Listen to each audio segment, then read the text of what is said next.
Kabanata 1391. Ilang sandali pa ang lumipas nang biglang naramdaman ni Gerald, na nakasakay na sa kotse na ipinadala ni Wesen, ang paghinto ng sasakyan. Pinapanood habang ang driver ay nagsindi ng sigarilyo at sumulyap sa kanyang salamin sa likuran, na nagpapakita ng isang malamig na ngisi kay Gerald sa proseso. Pagkatapos ay tinanong ni Gerald, bakit mo hininto ang sasakyan? Panipi, nako, mulat na alam ko. Medyo pagod lang ako kaya kailangan kong magpahinga ng kaunti. Sumagot ang driver, nakasumpa sa buong mukha niya ang paghamak. Pagod, mangyaring, hindi ka masyadong nagmamaneho ng ganoong katagal.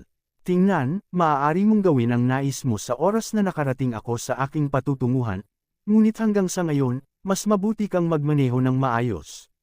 Sabi ni Gerald habang umiling. Sa totoo lang, ayaw ni Gerald na pumatay lamang ng mga tao kung hindi niya kailangan. Pagkatapos ng lahat, ang lahat ng buhay ay mahalaga. Kung hindi yon ang kanyang pananaw sa buhay, mas gugugol niya ang oras sa pagsasalita ng kalokohan sa mga ganoong tao at pinatay lamang sila sa pagkakataong kaya niya. Ha, sa tingin mo talaga isa kang uri ng malaking pagbaril. Pang-iinis ng driver nang nakabilang ulit ito sa salamin sa likuran. Sa oras na ito, gayunpaman, 6 na malagim na mga figure ang makikita ng dahan-daang papalapit sa kotse. Napansin ang pagkakaroon ng mga taong mala-demonyo. Pagkatapos ay napangiti si Gerald habang umiling siya bago sinabi, kaya't bakit ka napaka-cocky? Inayos ba ni Wesen na huminto ka sa kalahati at patayin ako? Sa katunayan, plano ni G. Xanthes na mangyari ang lahat ng ito. Habang malas mo, hindi ko masuwi ang mga utos ko para mas mabuti kang lumabas at mapatay na.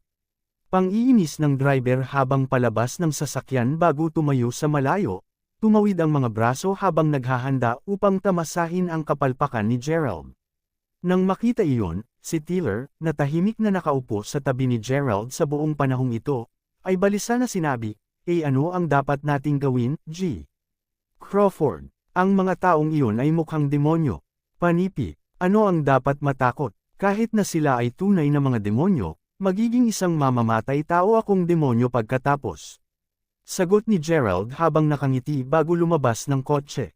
Sa pagtingin sa 6 na tao, nanatili ang ngiti ni Gerald nang tanungin niya, mga kababaihan at ginoo, maaari ba't pinadalhan ka ni Wesen upang patayin ako? Nais mo ring makitungo sa aking kaibigan dito kapag tapos ka na sa akin. Panipi, tama ka, mukhang wala akong maling impresyon sa iyo. Nako, habang awa na patayin lamang ang isang matalinong binata na tulad mo, wala tayong masabi dito. Sinabi ng isang matandang lalaki, na lumitaw na pinuno ng 6 habang umiling siya. Kung gaano siya kagwapo, kailangan kong sumang-ayon. Nagtataka ako kung dapat ko bang aliwin ang sarili ko muna sa kanya bago natin siya patayin, sinabi ng isa sa mga kababaihan sa grupo habang inilalabas niya ang kanyang dila sa halip may pagnanasa. Huwag kang makulit, ate. Bilasan lang natin at magawa natin ang ating gawain. Kapag siya ay patay na, pupunta tayo sa kung saan ang himala ay papatayin ang natitirang mga tao roon. Sagot ng matanda mula kanina habang siya ay lumingon upang tignan ang babae sa pagbibitiw. Sa sandaling iyon, nagtataka si Gerald na nagtanong, medyo totoo lang, may kung anong bagay na humihimok sa akin sa ngayon. Nagtataka ako kung magiging mabait ka upang malutas ang aking mga pag-aalinlangan. Panipi, kaya, dahil malapit ka na ring mamatay, bibigyan ka namin ng 2 minuto upang magtanong ng anumang pangwakas na katanungan. Sagot ng matanda, bueno, ang bagay ay, nakikita kong kakaiba na ako ay patuloy na nakakabangga sa mga kaaway tulad mo na. Sigurado na talagang magagawa mong patayin ako. Lahat kayo parang ipinagmamalaki lamang ng inyong mga plano at talino. May dahilan ba doon? Tinanong si Gerald sa paraang iminungkahi na humihingi siya ng payo sa kanila. Kung iyon ang tanong, kahit na masasagot ko iyon para sa iyo. Ang lahat sa kanila ay may tiwala sa katotohanan dahil hindi lamang sila ang 6 na pinakamakapangyarihang tao sa buong mundo, ngunit tumatakbo din sila sa ilalim ni G. Xanthes at ng kanyang anak, na kapwa kilala sa kung gaano sila ka-discard. Sa lokasyon at kahit oras ng iyong kamatayan na itinakda sa bato, bakit hindi nila ipagmalaki ito? Pangungot siya ng driver habang nakangiti ng smog. Nakikita ko, si G. Xanthus ay tila isang uri ng tao na nasisiyahan na mapupuksa ang mga tao sa sandaling wala silang silbi sa kanya. Sa pag-iisip na iyon, sigurado akong mayroon siyang isang backup na plano kung dapat wakasan ang 7 sa kanyang mga tao sa pagkabigo na patayin ang aking kaibigan dito. Panipi, panipi tuldok. Ikaw, ano ang sinabi mo? Sinabi ng driver, ang kanyang smugness ay agad na nawawala. Kitang-kita din na ang 6 na iba pa ay hindi giliw na humamak sa kanilang katalinuhan. Kasabay nito, casual na sinabi ng matanda, iyan ay sapat na. Ang iyong oras ay tapos na. Tangkilikin ang iyong buhay sa impyerno. Panipi, kasunod nito, winagiway ng matanda ang kanyang kamay, balak na lumikha ng isang talim ng hangin na lilipad patungo kay Gerald at sirain ang lahat ng kanyang mga panloob na organo. Gayunpaman, kahit na nakaunat ang palad ng matanda, mabilis niyang napagtanto, nagulat siya na walang talam ng hangin ang nabuo. Sa katunayan, parang bigla na lang nawala ang kanyang lakas sa loob. Ang kanyang mga mata ay bukas na bukas sa kawalan ng paniniwala, ang matanda pagkatapos ay muttered. Paano ito kahit na posible? Napansin na ang kanilang pinuno ay tila nagkakaproblema, ang 5 pa ay agad na gumawa ng kanilang sariling mga galaw, na napunta lamang sa isang katulad na sitwasyon tulad ng matandang lalaki. Wala sa kanila ang may kakayahang magdulot ng anumang pinsala kay Gerald. Panipi tuldok. Ikaw, sino ka talaga? Kabanata 1392. Kahit na pinagtatawanan nila siya ngayon, lahat silang 6 ay natagpuan ng ilang mga hakbang pabalik sa kanilang pagkabigla. Si Gerald mismo ay simpleng umiling bago sinabi ko na sa iyo, hindi ba? Ang mga tao ay tila nasisiyahan lamang sa pag-aakalang maaari nila akong patayin, at lahat ka ng buhay na patunay nito. Tingnan mo, sa totoo lang, lahat ka lang ng mga butil ng alikabok sa akin. At hindi ko matiis ang paningin ng alikabok. Panipi, kasunod nito, pinitik ni Gerald ang kanyang daliri sa kanila. Lumilikha ng isang paputok na tunog habang ang isang malakas na alon ng hangin ay mabilis na lumipad patungo sa 6 na tao. Lumilipad ngayon ang alikabok sa lahat ng direksyon, dahil sa kung gaano kalakas ang pasabog ng hangin, lahat silang 6 na likas na lumingon, na balak makatakas. Pagkatapos ng lahat, alam nila para sa isang katotohanan na ang mahuli sa pag-atake na iyon ay tiyak na magbabaybay ng instant na kamatayan para sa kanila. Anong lakas na hindi makatao? Habang tumatakbo ang tanging nasa isip nila ngayon, wala sa kanila ang tila kaya na itaas ang kanilang mga binti. Ito ay halos tulad ng kung ang ibabang kalahati ng kanilang mga katawan ay naging upang humantong. Hindi man makatangka na makatakas, lahat silang 6 ay biglang natagpuan sa kanilang lugar habang papalitan silang nakatingin sa isa't isa na nanlaki ang mga mata. Lahat sila ay sigurado na naramdaman lamang nila ang isang simoy na dumaan sa kanilang mga leeg. Pagkalipas ng isang segundo, ang kanilang mga ulo na pinugutan ng ulo ay gamulong sa lupa.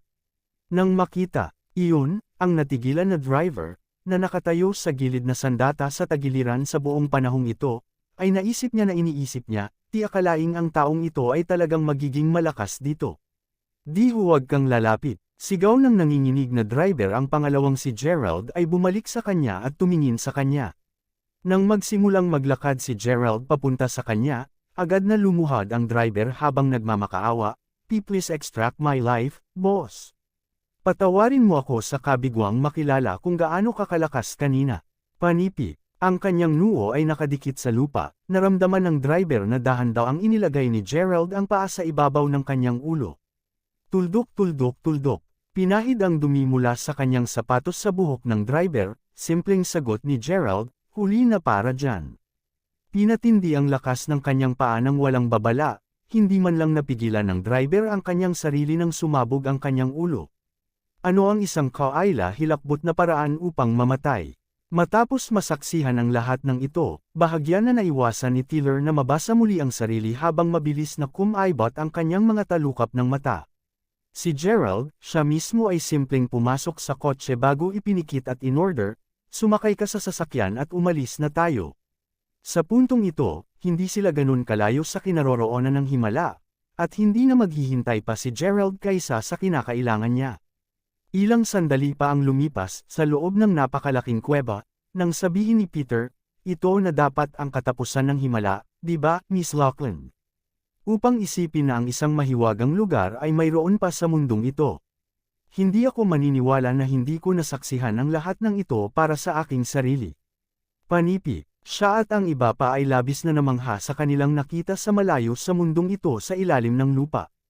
Hindi lamang mayroong mga kagubatan at kayamanan na umikot sa kanilang paligid, isang napakalaking kailaliman, na humantong sa kung sino ang nakakaalam kung saan inilatag din sa gitna ng lugar.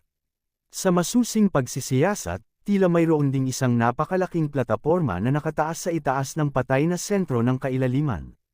Ang buong lugar na ito ay masyadong mastiko. Kahit na dati ay isinasaalang-alang ni Pedro ang kanyang sarili na lubos na may kaalaman at may kaalaman, ang pag-aaral tungkol sa pagkakaroon ng gayong lugar ay isang tiyak na una para sa kanya. Si Zyla mismo ay lumitaw na bahagyang nagulat, bagaman kinukuha niya ang lahat ng ito ng mas mahusay kumpara sa iba. Panipi tuldok. Sa katunayan, ito ang lugar, sagot ni Zyla sabay tango. Ano, maaari bang may kailangan si Gerald dito? Takang tanong ni Peter. Tumugon lamang si Zyla sa kanyang katanungan ng isang simpleng tango habang sinabi ni Leo, speaking of which, kailan darating si G. Crawford, Angelica. Kung alam ko ang tungkol sa lahat ng ito, tiyak na naghihintay ako sa hotel na pumunta dito kasama siya. Panipi, marahil ay nagmamadali siya sa sandaling ito, kaya't malapit na siya rito. Sagot ni Zyla na may mahinang ngiti. Sa sandaling matapos ang kanyang sentensya, ang mga kakilakilabot na sigaw ng sakit, mula sa mga alagad ng pamilyang Xanthes, ay maririnig sa labas ng yungib. Magsalita ng Diablo, ungol ni Zyla. Kabanata 1393. Ilang segundo matapos niyang sabihin iyon, lahat ay nanood ng isang figure na dahan-daang lumakad patungo sa kanila mula sa malayo. At sa sandaling makalapit siya, lumiwanag ang mga mata ni Leo nang idineklara niya, kaya ikaw talaga, G. Crawford. Nang mapagtanto ang pagdating ni Gerald, natagpuan din ni Pedro ang kanyang sarili na ngumiti din ng maliliit. Hanggang sa mas malapitan niya ng tingin si Gerald. Pagdilat ng kanyang dating nakapikit na mata, ang nagulat na si Peter ay nakita niyang nagbubulungan. Gerald, ano ang nangyari sa lupa sa iyong pagsasanay? Ilang araw lamang ang nakakaraan mula nang huli niyang makilala si Gerald. Paano nakuha ni Gerald ang napakalakas na nakakatakot na lakas sa loob ng maikling panahon na iyon? Tulad ng sinabi ni Miss Loughlin, maaaring hindi na si Gerald ay isang regular na tao. Sa totoo lang, nagtanong ako tungkol dito hanggang sa wakas ay naabutan ko kayong lahat dito, Ginoo. Zyla, sagot ni Gerald habang nakangiti siya bago nang lumingon upang tignan ang mahina na makikitang mundo na dumidikit sa itaas niya. Matapos ang isang maikling katahimikan upang makabawi mula sa kanyang sorpresa, sinabi ni Gerald na kalaunan. Habang nakakita ako ng maraming banal na artifact na papunta na rito, hindi ko inisip na makatagpo ako ng isang lugar na tulad nito. Isang puwang na binubuo ng maraming iba pang mga puwang, nakahawig ng isang bagong mundo. Paano mo nahanap ang napakahusay na lugar? Zyla, Panipi, si Miss Loughlin ang nakakita sa kanya at humantong sa lugar na ito. Ayon sa kanya, ang lugar na ito ay nauugnay sa iyo.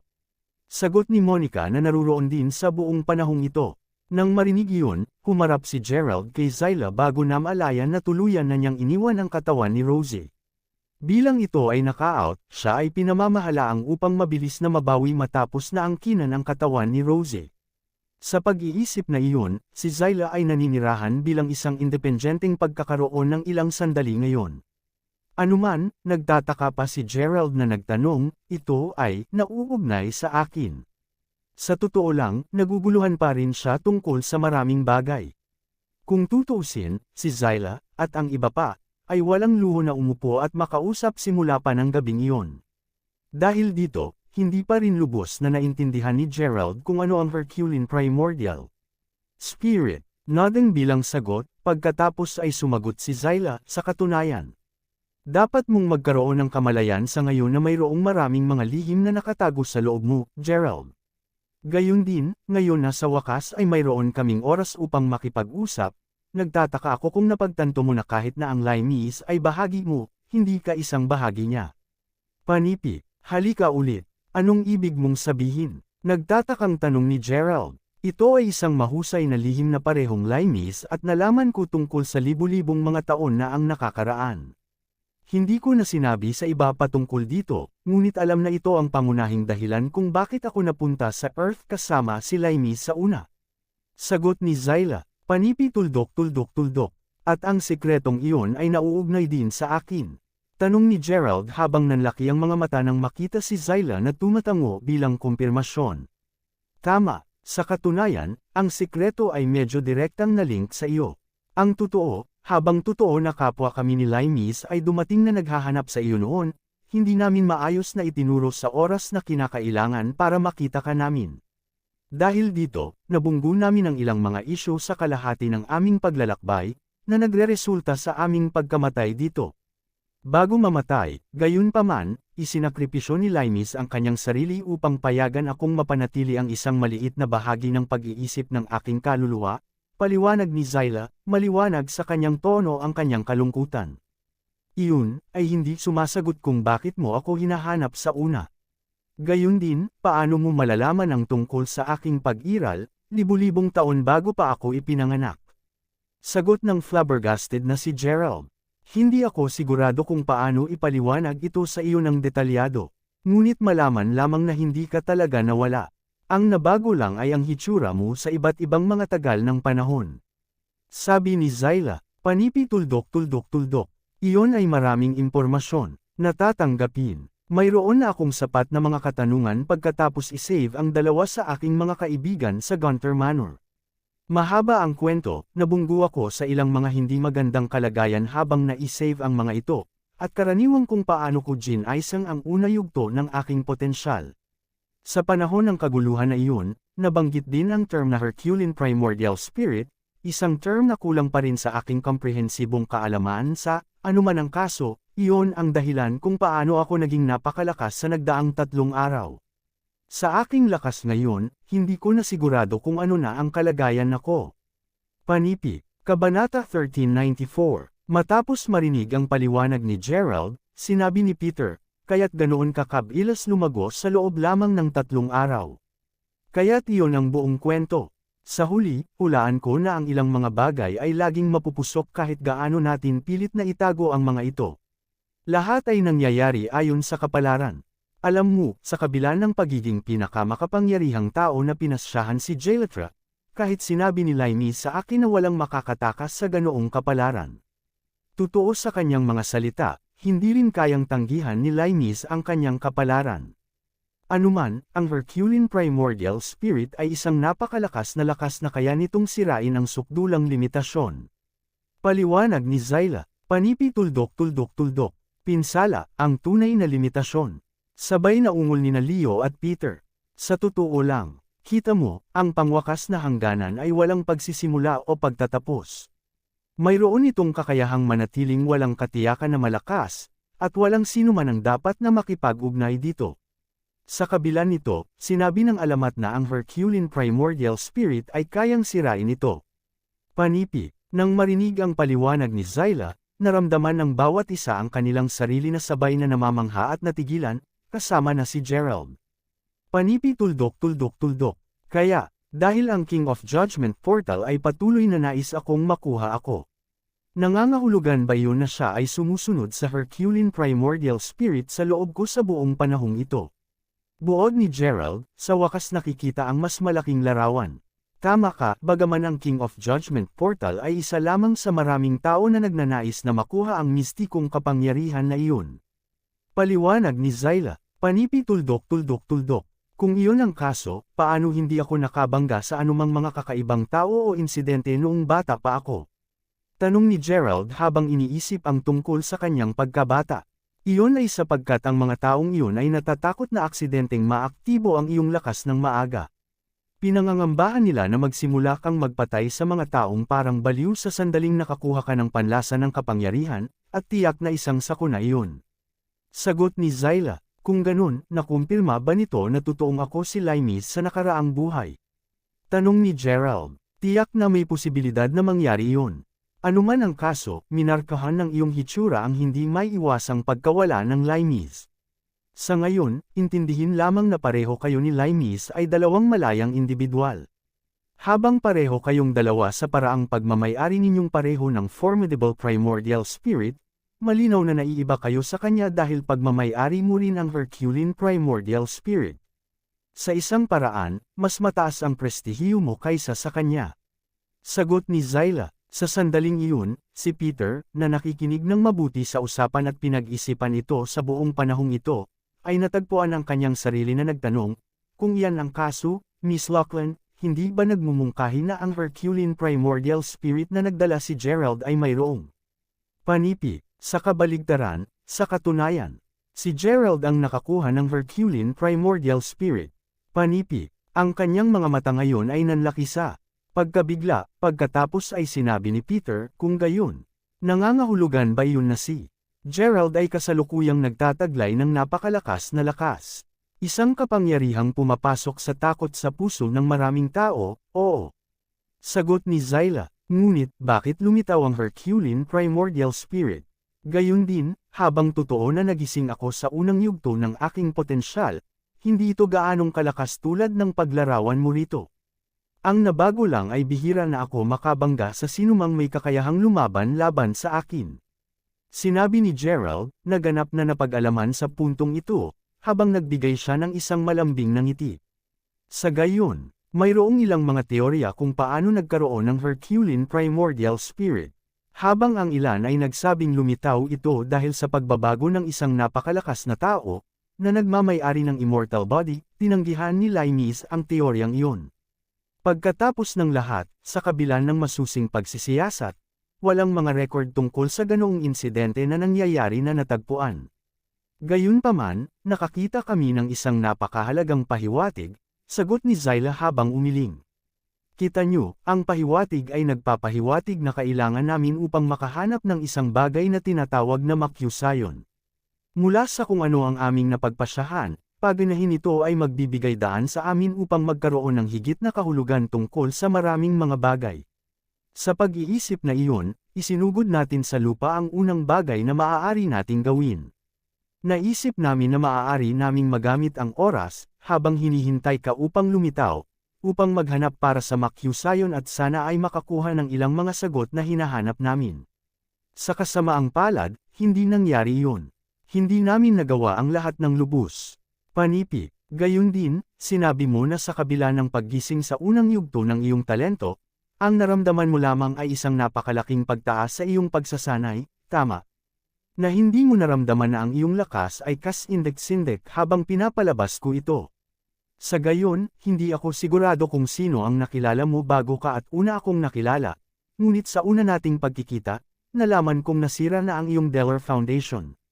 Dahil sa isang taong sumisira dito, hindi mo nagawang gisingin ang iyong Deller Foundation. Dagdag ni Zyla, ano, nawasak. Ngunit paano ito posible? Ni hindi ako nakipag-ugnay sa anumang mahiwaga o makapangyarihang tao sa panahong iyon. Sino ang maaaring sumire sa aking Deller Foundation? Sagot ni Gerald, gulat na gulat. Kabanata 1395. Kasunod nito, pinakinggan niya pagkatapos ang paliwanag ni Zyla kung ano talaga ang Deller Foundation. Mahalaga, ang Deller Foundation ay isang pangunahing bahagi ng isang magsasaka. Inilalagay ito sa mas simpleng mga termino, gumana ito tulad ng isang mapagkukunan ng tubig, ang pinakapangunahing mga kinakailangan. Kung ang isang Deller Foundation ay nasira, kung gayon kahit na ang taong iyon ay kahit papaano ay nakapagturo sa isang mataas na antas sa pamamagitan ng pag-asa sa kanilang mga pagsisikap, hindi talaga nila makakamit ang kanilang pinakamalakas na anyo. Tulad ng kung paano gigisingan ng isang Deller Foundation, maliwanag na kailangan ng isa na dumaan sa bautismo ng langit, kung saan, si Gerald ay sumailalim sa pagsunod sa mga tagubili ng Master Ghost. Ayon kay Zyla, dapat sana gisingin ni Gerald ang kanyang Deller Foundation at ang kanyang functional yin energy, na ngayon ay nakontrol na niya, matapos ang bautismo ng langit. Gayunpaman, dahil ang kanyang Deller Foundation ay nasira mula sa simula, walang anumang naisa sa aktibo. Ipinaliwanag iyon kung bakit kahit na ang kanyang lakas ay tumaas nang mabuksan ang unang yugto ng kanyang potensyal, malayo pa rin ito sa inaasahan ni Zyla. Ano ang dapat kung gawin pagkatapos? Maaari ba akong maging malapit sa mga limitasyon ng aking pagsasanay? Mahihirapan ba para sa akin na sumulong ng higit pa kaysa dito? Tak ang tanong ni Gerald. Sa gayon, sa tulong ng parehong dragon pendant ng jade ng dugo pati na rin ang Makusayon, mayroong isang pagkakataon na ibalik ang iyong Delor Foundation. Sagot ni Zyla na may banayad ng ngiti. Totoo na ang dragon pendant ng dugo ng jade ay napakamahiwagang. Kaya, dahil mayroon na ako nito, saan ko pa dapat simulang maghanap ng Makusayon? Sa totoo lang, naisip ko na kakailanganin namin ng kaunting oras upang hanapin lamang ito. Gayunpaman, magkakaiba ang mga bagay ngayon. Sa totoo lang, sa palagay ko nakakuha na tayo ng dalawang pinakamahiwagang item sa pagitan ng langit at lupa. Idineklara ni Zyla. Ano? Pagkatapos, nangangahulugan ba iyon na mayroon ka ng Makusayon sa iyo? Nakangiting tanong ni Gerald. Hindi, syempre hindi. Gayunpaman, kasalukuyan kaming naruroon ng Makusayon. Ano? Bulalas ng lahat, nagulat sa biglaang pag-angkin ni Zyla. Panipi tuldok. Kaya't bakit mo sinabi kanina na ito ang lugar? Nang maglaon, alam mo na ang Makusayon ay matatagpuan dito. Sabi ni Peter, sakto. Gayunpaman, sa kung gaano namin kaayos makahanap ng lugar na ito, mayroon akong isang pakiramdam na dapat binigyan kami ni Limes ng kanyang mga pagpapala ng lihim. Sagot ni Zyla, isang nasiyahan na ekspresyon ng mukha niya. Kung gayon, nangangahulugan ba iyon na ang misteryo na matagal na nating nakapagtataka sa amin ay malulutas sa wakas? Tanong ni Gerald. Dapat ganon. Anuman, pag-usapan natin iyan pagkatapos nating buhayin ang Makusayon, sagot ni Zyla habang itinuturo niya ang mataas na platform na papasok sa hangin. Tumungo tayo doon at subukang ay aktibo ito ng magkasama, Gerald. Dagdag ni Zyla habang ang kanyang magandang figure ay kaaya-aya na lumutang patungo sa platform. Si Gerald mismo ang sumunod sa likod, at maya-maya lang, pareho silang nakatapak sa ibabaw ng platform. Kahit na ito ay lilito na isang bakanteng puwang sa unang tingin, sa masusing pagsisiyasat, napagtanto ni Gerald na ang mga hindi kilad na linya ay makikita sa buong platform. Sa isang paraan, kahawig ito ng isang higanteng hovering compass. Iyon ang mga banal na linya, at ginagamit ang mga ito upang ipatawag ang Makusayon. Habang napapagana lang nila ang isang napakalakas na puwersa, na alinman sa atin ay hindi maaaring asahang makamit ang nag-iisa, sa pamamagitan ng pagtutulungan, tiyak na makokontrol natin ang lakas ng pendant ng dugo ng jade ng dragon na kinakailangan upang buhayin ito. Paliwanag ni Zyla. Habang alam na ni Gerald na ang pendant ng dragon ng dugo sa jade ay hindi pangkaraniwan mula dati, nalaman niya na mas misteryoso ito. Pagkatapos ng lahat, maraming mga makapangyarihang pag-andar sa palawit na kailangan pa niyang paunlarin at tuklasin. Anuman ang kaso, pareho silang kaagad na nagsimulang ipagsama ang kanilang lakas ng sama-sama sa pag-asang buhayin ang Makusayon. Sa lalong madaling panahon, napanood ni Gerald ang dragon pendant ng jade ng dugo na nagsimulang magbigay ng isang ginintoang glow. Makalipas ang ilang sandali, ang mga banal na linya, na medyo hindi nakakubli bago ito, ay nagsimulang maglabas ng isang maliwanag, asul na ilaw na sumingit mula sa mga sulok ng platform hanggang sa pinakapuntong punto. Hindi nagtagal bago isang malakas na hangin ang humihip mula sa gitna ng platform, at ang susunod na kanilang nalalaman, isang asul na kristal, ang laki ng isang may sapat na kamao, ang lumitaw sa harap nila. Nang makita ang asul na glow na sumunod pagkatapos ng biglaang pag-agos ng hangin na nagmula sa platform, bahagya na napigilan ni Peter. Ang pagkabigla niya habang umuungol siya, pwede bang, iyon ang Makusayon? Tungkol kay Gerald, na nakatayo sa malapit dito, naramdaman niyang napangharin siya sa aura ng kristal. Sa paglaon, ang glow ng Makusayon ay dahan daw ang lumabo, at inilagay ni Gerald ang kanyang palad sa ilalim ng kumikinang na kristal. Tulad ng kung sa pahiwatig, ang bato pagkatapos ay dahan daw ang bumaba sa kanyang kamay, naglalabas ng isang maliit na init sa buong oras. Kabanata 1396. Panipi tuldok. Mula sa segundo na kapatong ito sa aking palad, naramdaman ko na kung gaano kabisa ang pambihirang mukhang item na ito. Alam mo, ang aking pamilya ay may larawan ng araw na may kakayahang hulaan ang hinaharap. Ang Makusayon ay may isang lakas kaya din. Tanong ng gulat na si Gerald. Ginagawa nito, kahit na hindi lamang iyon ang kakayahan. Anuman, magpatuloy at subukang gamitin ang pendant ng dugo ng jade ng dugo bilang isang daluyan upang makipag-usap dito. Magtanong ng isang katanungan na talagang hinahangad mo ang sagot, At sa anumang kapalaran, tutugon ito sa iyo. Ito rin ang perpektong pagkakataon para makita natin kung gaano katumpak ang mga alamat pagdating sa napakalawak na mahiwagang kapangyarihan ng Makyusayon. Sagot ni Zyla, kopyahin mo yan, sagot ni Gerald habang nakapikit at ginawa ang iminungkahi ni Zyla. Hindi nagtagal, isang sinag ng ilaw ang bumaril mula sa palawit at pumasok sa Makyusayon. Gayunpaman, kahit nabuksan muli ni Gerald ang kanyang mga mata segundo, wala ring nangyari. Naghihintay sa katahimikan kasama si Zyla, kapwa sila nagmamasid sa mata habang ang Makyusayon, na dati ay nakapatong sa palad ni Gerald, dahan-dahang tumaas at nagsimulang magpasad sa hangin. Makalipas ang ilang sandali, biglang nag-flash ang Makyusayon ng isang nakakabulag na asul na ilaw na nagdulot kina Gerald at Zyla sa bawat hakbang pabalik. Nang buksan nila muli ang kanilang mga mata, pareho silang nabigla nang makita na ang asul na ilaw ay sanhi ng isang napakalaking screen ng mga uri upang mahayag sa harap nila.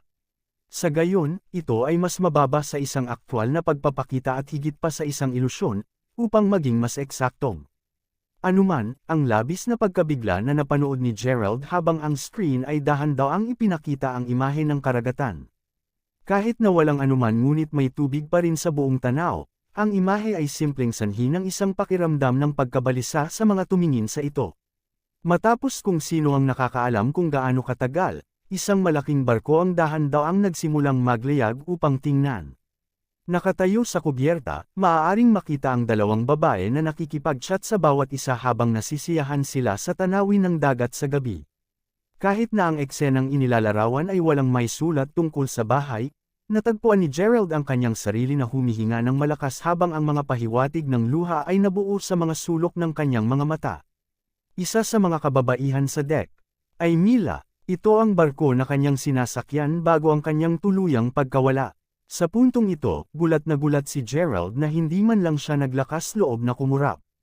Pagkatapos ng lahat, habang alam niya na si Mila ay inagaw ng Sun League, wala siyang ideya kung paano natapos ang proseso ng pag-agaw. Impyerno, hindi pa niya sigurado kung gaano kabisa ang mga miyembro ng Sun League. Sa pag-iisip na iyon, pinanatili niyang balatan ang kanyang mga mata upang matiyak na hindi siya napalampas ng anumang mga detalye.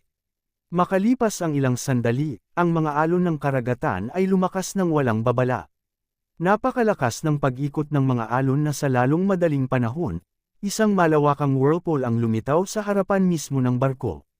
Tulad ng isang napakalaking, matabang bibig, iginuhit ng whirlpool ang barko na mas malapit at malapit. Sa screen, makikita si Mila na walang magawa na hawakan ang mga takot na kamag-aral niyang mga kamag-aral, sinusubukan ng lahat upang pakalmayin ang kaibigan pati na rin ang sarili. Bago pa man mapakalma ng alinman sa kanila ang kanilang sarili, isang napakalaking sasakyang pangalan Gaang, gawa sa tanso, ang biglang lumabas mula sa kailaliman ng dagat, na nagpapadala ng milyon-milyong mga alon na lumiligid. Ang kailangan lang ay isang solong pagsulya para makilala ni Gerald ang malaking sasakyang pangalan Gaang.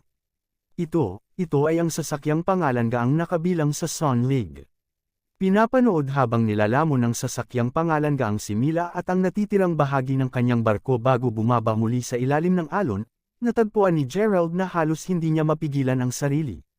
Labis niyang ninanais na sumugod at iligtas siya, kahit na alam niya na may maliit na pagkakataon na. Anuman ang kaso, lumitaw na ang kanyang biglaang emosyonal na pagsabog ay direktang nakakaapekto sa screen. Napansin kung paano ginulo ang mga imahe sa screen, agad na hinawakan ni Zyla ang kanyang kamay bago sinabi, "Huminahon ka, Gerald." Ang lahat ng ito ay nangyari sa nakaraan. Panipi, narinig iyon, huminahon ng bahagya si Gerald, at bumalik ang screen sa paunang linaw nito. Gayunpaman, ang eksena ngayon ay ganap na naiiba mula sa dati. Sa ngayon, ipinapakita na ngayon kung ano ang tila isang disyerto na isla. AY1397 Maraming mga bundok ang makikita sa paligid ng medyo malaking isla, at mga kakaibang bulaklak ang makikitang lumalaki sa buong lugar. Anuman, nakita ng pangalawang Gerald ang isla, agad niyang nalaman kung ano ang lugar na iyon. Ito ay ang Warhill Island, ang lugar kung saan ginanap ang pangako ng banal na tubig. Sa puntong ito, sigurado akong lolo at ang iba pa matagal na nakarating doon.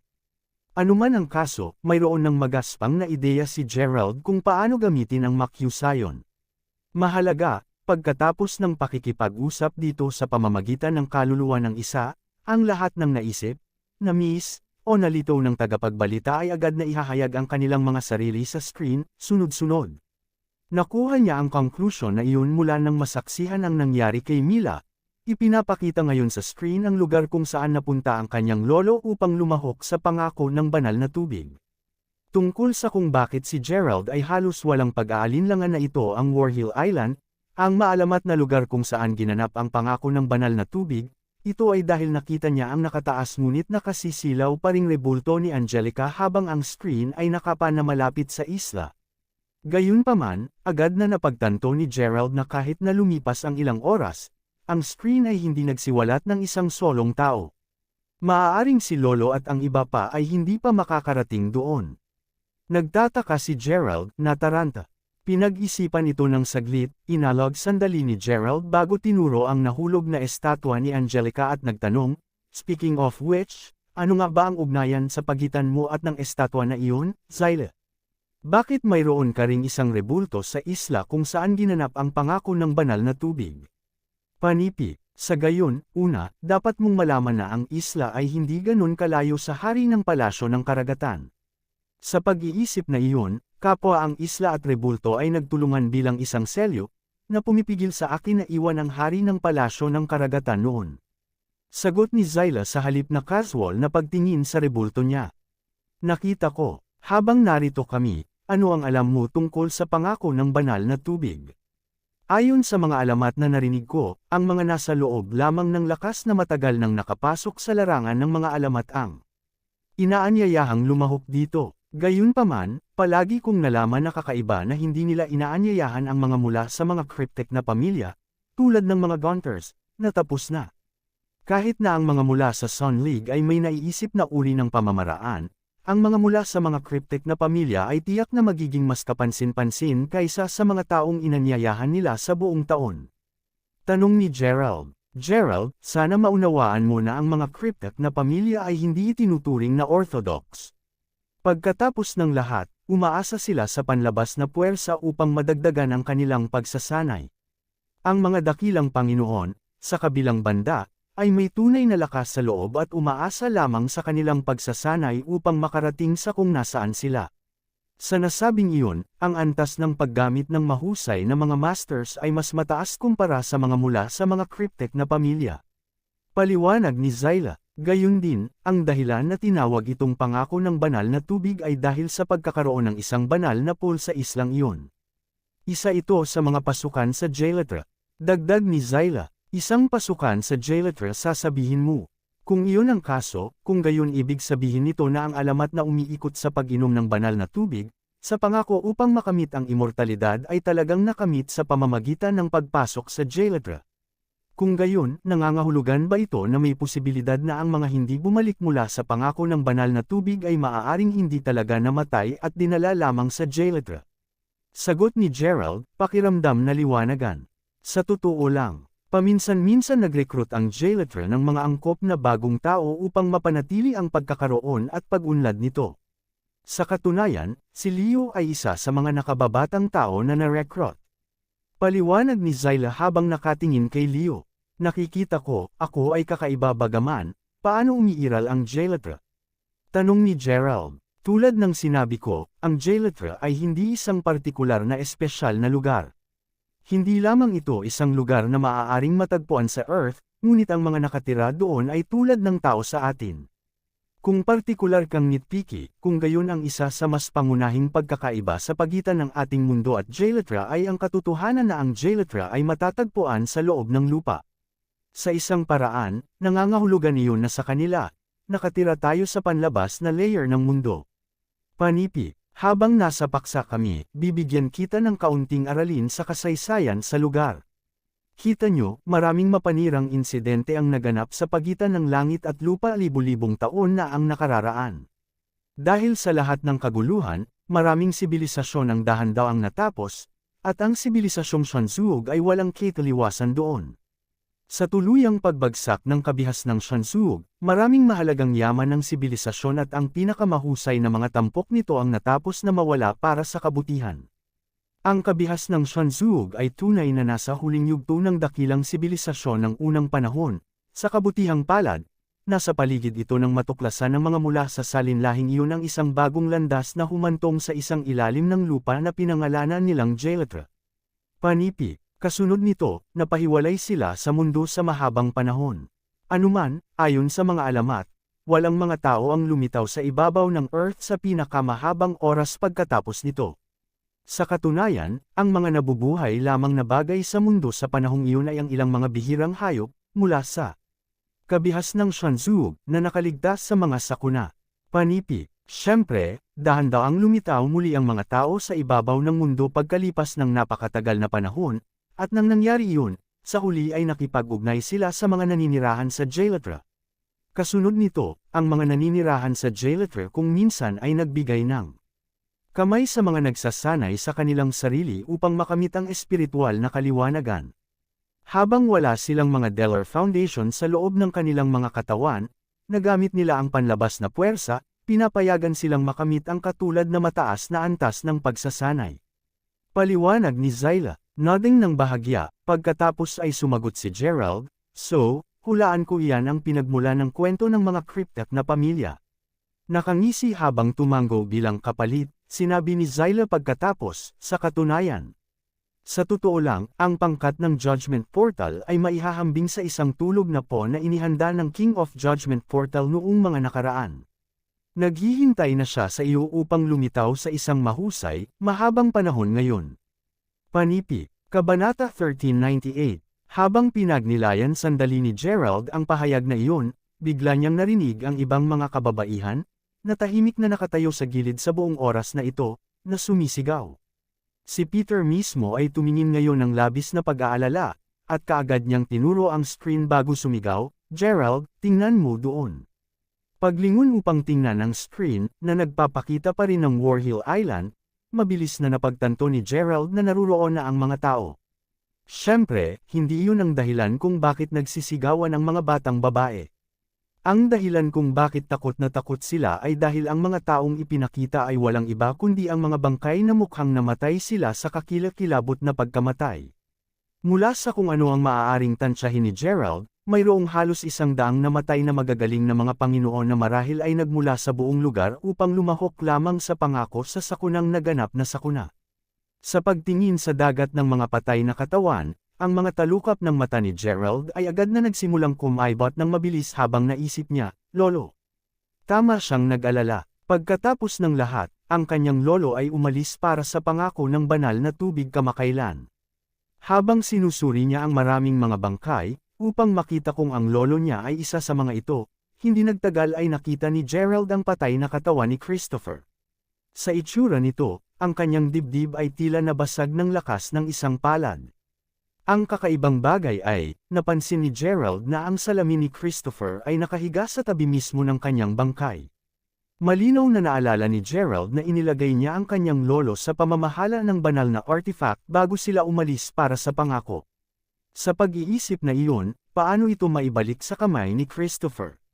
Ang pinakanakakagulat na bagay, gayunpaman, ay ang katotohanan na ang artifact ay nawasak. Lahat sila ay patay. Sigaw ni Peter habang tumatalon papunta sa kinaroroonan nina Gerald at Zyla, isang sobrang gulat na ekspresyon ng mukha niya. Habang nagpatuloy si Gerald sa pag-scan sa screen upang makita kung naruroon din ang bangkay ng kanyang lolo, biglang lumipat muli ang eksena.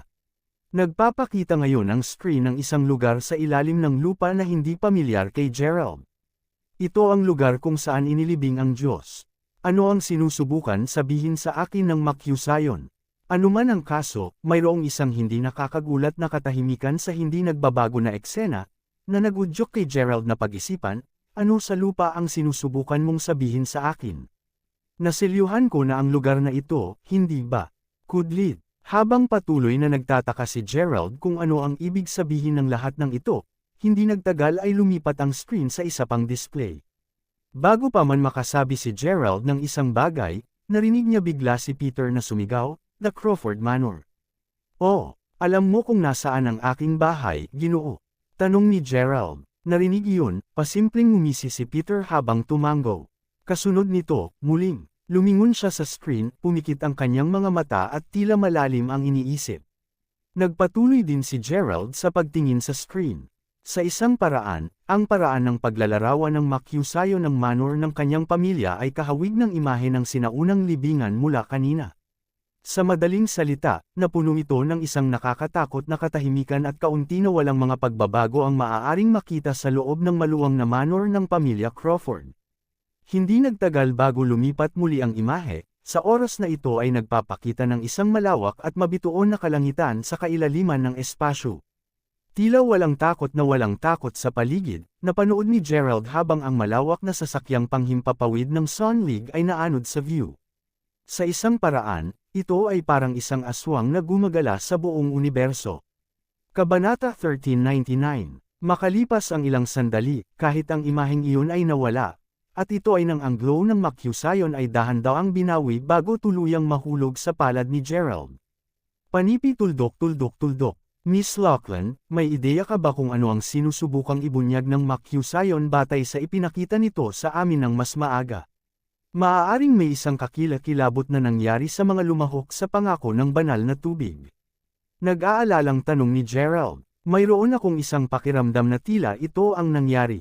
Anuman, hindi lamang isiniwalat ng makyusayon na ang paglalakbay ng mga kasali sa pangako ng banal na tubig ay anuman ngunit makinis, ipinakita rin ito ang libingan ni Limes pati na rin ang manor ng iyong pamilya. Sa maaari kong ipalagay, hinuhulaan na ang dalawang lugar ay hindi payapa at may isang bagay na malamang na maganap sa lalong madaling panahon. Sagot ni Zyla, ano, kung gayon walang oras upang mag-aksaya. Tumungo na tayo sa mga lugar na iyon upang mag-imbestiga agad, sinabi ng gulat na gulat agad.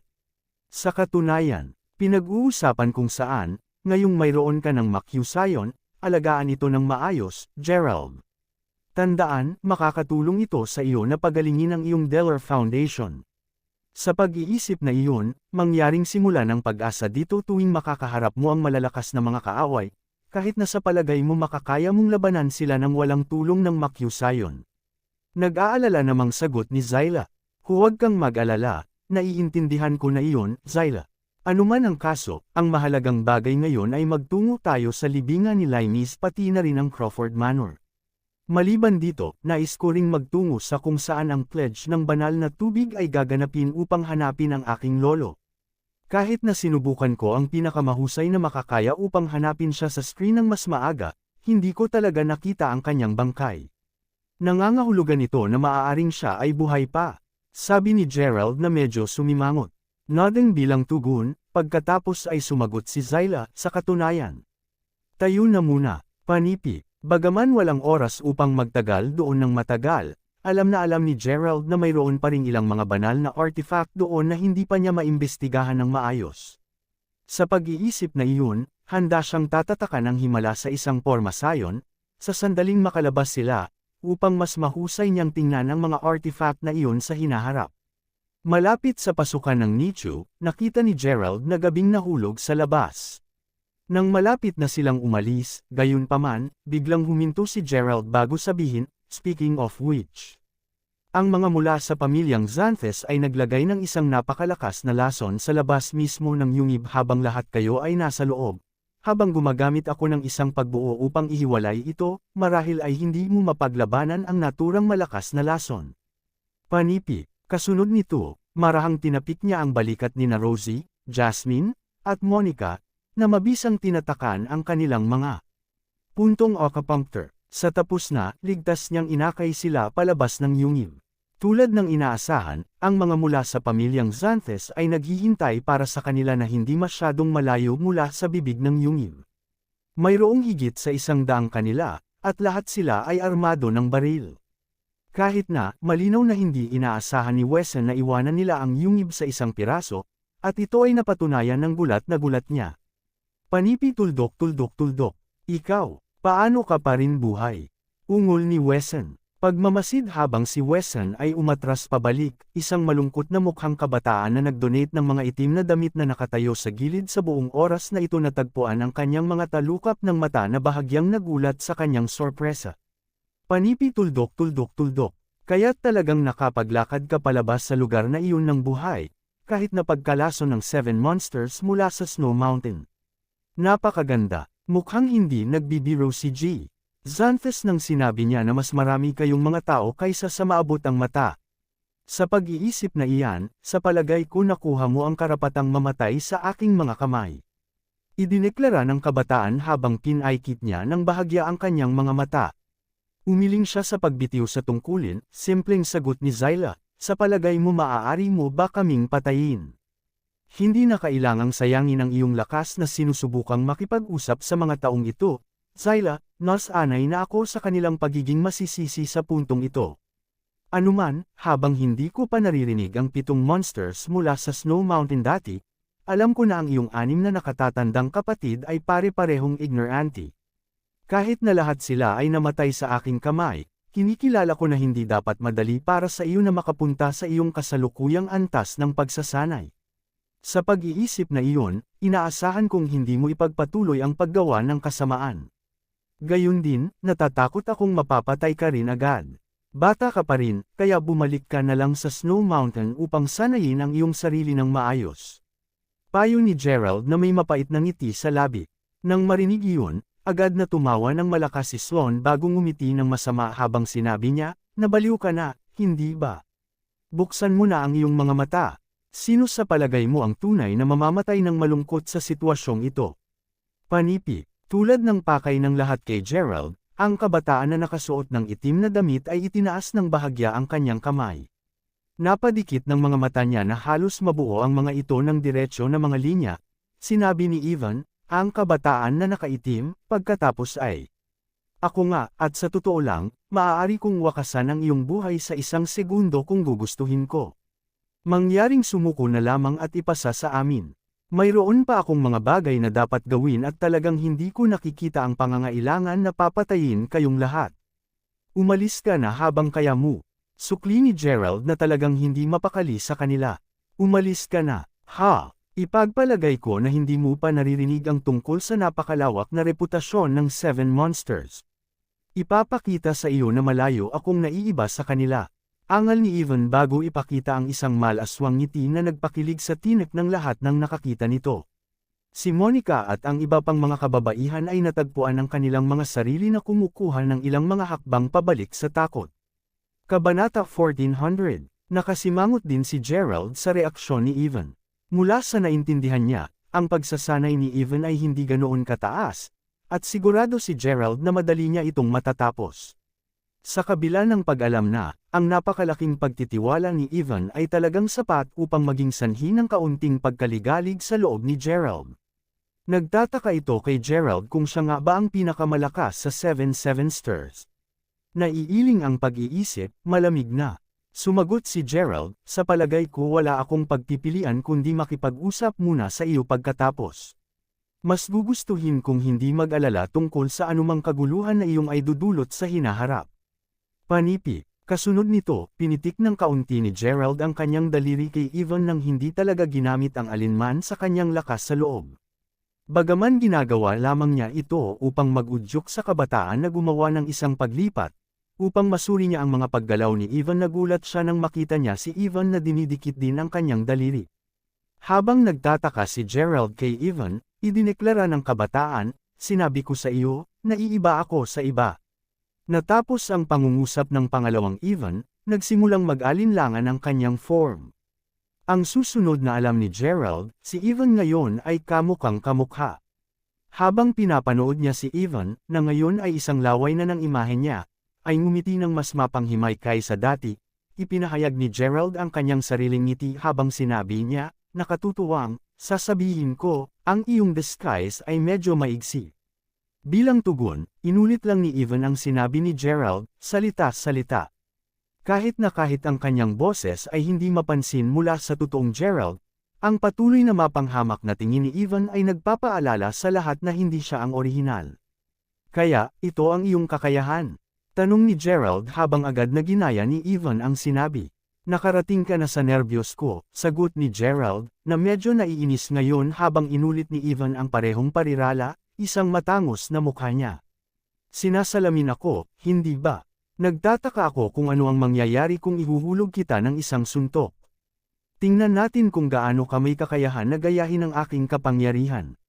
Ganting sagot ni Gerald, habang si Ivan, sa sandaling muli, ginaya ang mga salita ni Gerald. Walang pansin sa kanya si Gerald at agad na sinuntok ang hangin sa harapan niya.